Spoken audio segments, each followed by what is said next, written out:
नमस्कार, मैं हूं सपना और आप देख रहे हैं पी न्यूज़ भारत। उन्नाव में हुआ इन्वेस्टर समिट का आयोजन। आइए देखते हैं संवाददाता महेश चौधरी की रिपोर्ट। यूपी के जनपद उन्नाव में इन्वेस्टर समिट का आयोजन किया गया। उन्नाव में 18,000 करोड़ के निवेश पर 75 उद्यमियों ने एमओयू साइन किया है, जिसमें अलावा ग्रुप, आनंद बिल्डर, हयात रिजेंसी होटल ग्रुप व महाराष्ट्र की ambition win beverage private limited ने एमओयू साइन किया है। उन्नाव में सोमवार को हुई इन्वेस्टर समिट में कैबिनेट मंत्री नंद गोपाल गुप्ता नंदी, कैबिनेट मंत्री राकेश सचान व परिवहन मंत्री दयाशंकर सिंह शामिल हुए। लोक निर्माण विभाग के गेस्ट हाउस में कैबिनेट मंत्रियों को गार्ड ऑफ ऑनर दिया गया। डीएम अपूर्वा दुबे व एसपी सिद्धार्थ शंकर मीना ने मंत्रियों को बुके देकर स्वागत किया। शहर के अरोड़ा रिसोर्ट में जिला प्रशासन के द्वारा उन्नाव इन्वेस्टर समिट का आयोजन किया गया। इन्वेस्टर समिट में 75 उद्यमी शामिल हुए हैं। कैबिनेट मंत्री नंद गोपाल गुप्ता व राकेश सचान ने उद्यमियों के द्वारा लगाए गए स्टॉल का निरीक्षण कर उत्पादों के बारे में जाना और उद्यमियों का हौसला बढ़ाया है। ओडीओपी में शामिल उन्नाव की जरी जरदोजी का स्टॉल आकर्षण का केंद्र रहा। वहीं कैबिनेट मंत्री दयाशंकर सिंह ने कहा कि इन्वेस्टर समिट से उन्नाव में उद्योग लगेंगे, जिससे रोजगार बढ़ेंगे और उन्नाव विकास की रफ्तार भरेगा। मीडिया से बातचीत में परिवहन मंत्री ने कहा कि जनपद क्षेत्र में पहले से भी बहुत विकसित हो रहा है और तो सारे नए उद्यमी भी प्रदेश देश के कई क्षेत्रों से सैकड़ों की संख्या में यहां पर उपस्थित हुए। तत्व में 17,000 करोड़ का इन्वेस्टमेंट होने जा रहा है, एमओयू साइन हुए हैं। ये धरातल पर कितने वर्षों में आ जाएंगे? आप देखें, जब जोगी जी ने पिछले 3 वर्ष पहले जब एमओयू साइन किया था 5,28,000 करोड़ का, उसमें आप देखें 3 बार माननीय नरेंद्र मोदी जी प्रधानमंत्री जी स्वयं लखनऊ में आकर के एक बार 80,000 करोड़ का जो कार्य संपन्न हो चुके थे उसका लोकार्पण किए थे। तो जो काम जिस तरह के जो उद्योग हैं, कुछ जो है 6 महीना में उसका दिखने लगेगा, कोई साल भर में दिखेगा, कोई 3 वर्ष में दिखेगा। जिस तरह का उद्योग है उसको बनाने में कितने समय लगेगा उसी के अनुरूप आपको दिखाई देगा। यहाँ बड़े बड़े उद्योग आ रहे हैं, तो यहाँ जब उद्योग आएगा तो लोगों को रोजगार मिलेगा, कई प्रकार के रोजगार मिलेगा। कुछ लोग नौकरी करेंगे, कुछ लोग वहाँ पर उसके स्टेशनरी यूनिट से जुड़ेंगे, तो कई हजारों हमारे नौजवानों को, उन्नाव के लोगों को रोजगार मिलेगा। यहाँ के लोगों की जो है जीवन स्तर ऊपर उठेगा। सपा सांसद हैं एसटी हसन, कौन मुसलमानों को ज़्यादा खून के आंसू रुला सकता है? देखिए, पहले की सरकारें तो कहती थी कि इस देश के संसाधन पर पहला अधिकार किसका है, लेकिन मोदी जी, जोगी जी कभी नहीं कहते। मोदी जी कहते हैं 130 करोड़ हिंदुस्तानियों की बात, जोगी जी जो है 24 करोड़ उत्तर प्रदेश वासियों की बात करते हैं। ये वो लोग कहते हैं जो यही धर्म और जाति की राजनीति की है।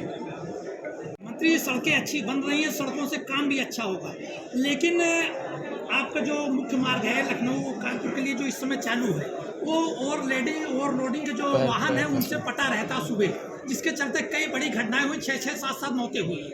क्या कहते हैं, कहाँ एक कमी देख रहे हैं परिवहन मंत्री होने के नाते? देखिए, हम लोगों ने इस पर बहुत हद तक नियंत्रण किया है।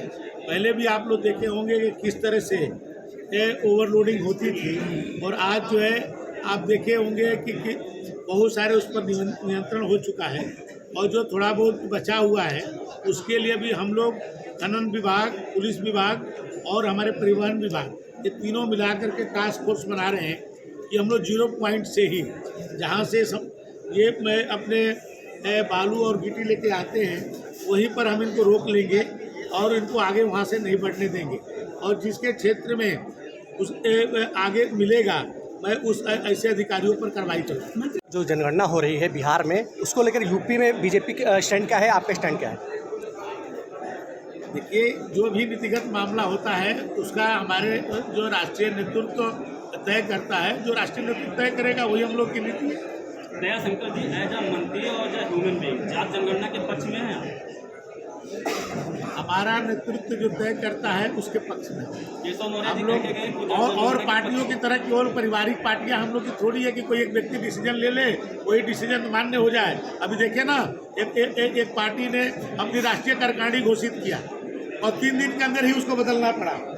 तो वो लोग कभी बदल सकते हैं, कभी बना सकते हैं, लेकिन भारतीय जनता पार्टी एक नीतिगत अपना जो भी फैसला लेती है बहुत सोच समझ के लेती है, और जब लेती है तो उस पर अमल करती आपके है। डिप्टी सीएम है केशव मौर्य जी, वो कह गए हैं कि हम जांच जनगणना के पक्ष में, आप उनके बयान का समर्थन करते हैं? वो नहीं, हमारे नेता है, क्यों नहीं समर्थन करते? उनके हर बात का समर्थन। सर एक खुलेआम सार्वजनिक रूप से कहा है कि पुलिस और परिवहन विभाग का काम अच्छा नहीं है, जिसके चलते ओवरलोडेड वाहन सड़कों पे ज़्यादा घूमते दिखाई पड़ते हैं। क्या कहते हैं? नहीं, जो भी है विधायक जी का कोई सुझाव होगा तो उसको भी शामिल किया जाएगा।